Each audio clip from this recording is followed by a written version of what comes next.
Good evening. My name is Randy Gamble, and my 5-year-old son's hiding over there on the third row.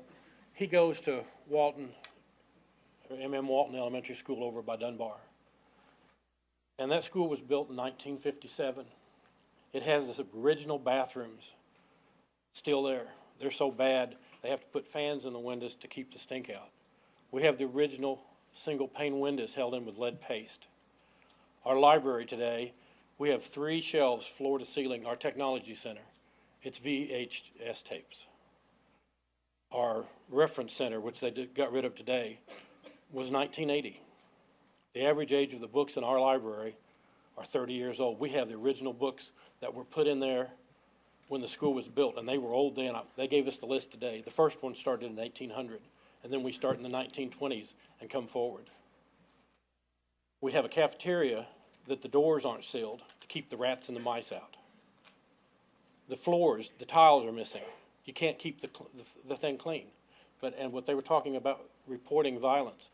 In 6 months, my son's been attacked and hurt 4 times. He's 5 years old. And every time I say, son, you have to go back to school the next day. Well, Dad, the school is going to protect you. We have a principal and a vice principal that the children run that school. They're not capable of telling the students that you can't tell your teacher in the hallway, F off. That's every day.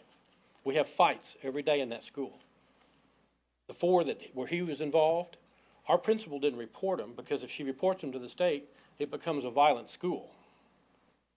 But in our school this year, we're not talking about dozens. We're talking close to 600 incidents in just 6 months at our elementary school. So I want to know from the board, sometime in the future, when does my son get an equal education? When is he going to be safe? When is his building going to be safe? And when will it be taught? Out of our 473 students, the literacy rate is 18%. 18%. Our school score in general is 33%. When I was in school, 60 was an F. Y'all are at 33%. We should pray for an F. But I'm a horrible messenger, and Miss Moss can attest to this. I'm an angry, frustrated father.